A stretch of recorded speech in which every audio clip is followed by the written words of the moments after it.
شروع کوم په نامه د خدای چې بخونکی او مهربانه ذات دی. زه یم مقرار یوسفزی د ستر ستوري ادبي خپرونې ډالۍ په لاس یو ځل بیا تاسو سره مخامخ یم. امید لرم چې تاسو به ښه او روغ جوړ به ژوند ته به تکړه یې. دننه سره رئیس چغرزی صاحب ملګری شوی دی، د ده نه به شعرونه به ترې اورو. رئیس صاحب تاسو په خپل پروګرام کې ډېره مینه ورکړې وه.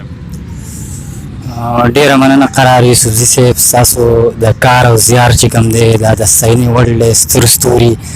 نو ډیره مننه وایي چې اخ چې ځواني لاړه په افسوس افسوس مې ووي، اخ چې ځواني لاړه په افسوس افسوس مې ووي، قسم دی که په خوند زه پوه شوی یم زندګۍ کې، او زما د زړه جذبه را ژوندۍ شوې د یارانو، زما د زړه جذبه را ژوندۍ شوې د یارانو، اوس ما نه هغه تېر وختونه غواړي په پیرۍ کې.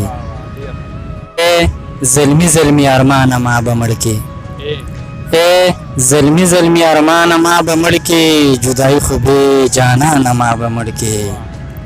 او خدایا پیغله پښتنه مینه مه کې، خدایا پیغله پښتنه مینه مه کې، د پښتون سړي ایمانه ما به مړ کې. یو سړی زما په شان دی را روان دی، یو سړی زما په شان دی را روان دی، زه حیران که دی حیران دی را روان دی. یو سړی زما په شان دی را روان دی، زه حیران که دی حیران دی را روان دی. او مزه کښېنه که نه پاتې شه لاليه، مزه کښېنه که نه پاتې شه لاليه، بیا په غره نری باران دی را روان دی. او چې محبت په زړګي کې پروت و، چې محبت په زړګي کې پروت و، ګل چې مین شو په ازغي کې پروت و، چې محبت په زړګي کې پروت و، ګل چې مین شو په ازغي کې پروت و. نفرت پیدا شو مینې وجړلو، نفرت پیدا شو مینې وجړلو، سم چې غرضې په اسویلي کې پروت و. وخت خو راته بیا د چا یادونه راټول کړي دي، وخت خو راته بیا د چا یادونه راټول کړي دي، صحیح خندولي دي صحیح جوړولي دي.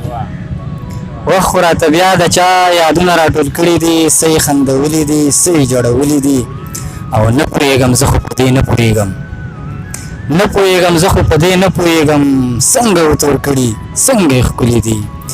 نه پوهېږم زه خو په دې نه پوهېږم، څنګه ورته ورکړي څنګه یې ښکلي دي.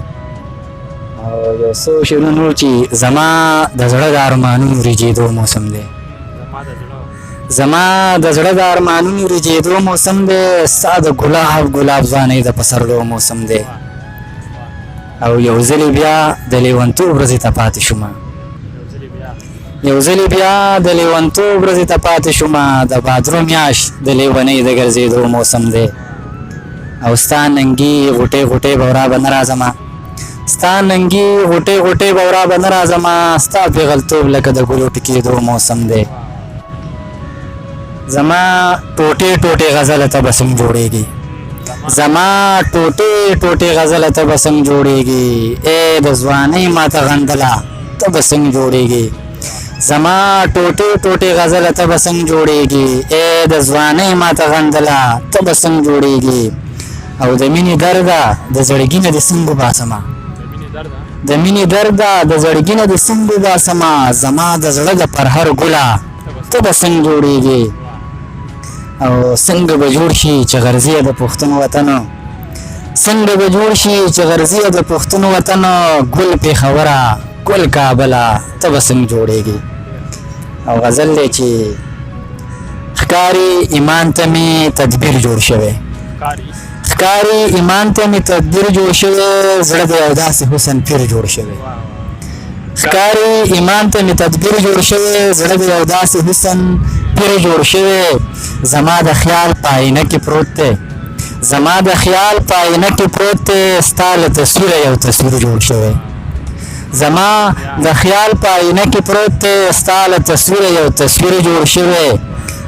او مسلمانۍ باندې مې شک مه کوه، مسلمانۍ باندې مې شک مه کوه، ښه په ایمان زما ضمیر جوړ شوی.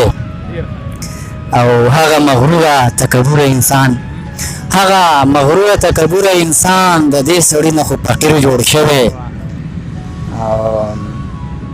نن یوې پیغلې خپل همزولو ته وی نن یوې پیغلې خپل همزولو ته وې زما د ده سره تقدیر جوړ شوی نن یوې پیغلې خپل همزولو ته وې زما د ده سره تقدیر جوړ شوی او چې روزانه نوې غزلې لیکي چې روزانه نوې غزلې لیکي د چغرزي نه خو زهر جوړ شوی یو جهان مننه ډېر زیاته مننه کوم رئیس چغرزي صاحب د وخت راکولو چې موږ له هم وخت راکړو او موږ ته هم شعرونه ووي تر روانې مرکې پورې د خپل ملګري قرار یوسفزي ورور لا ورکړي اجازت د لوی الله په امان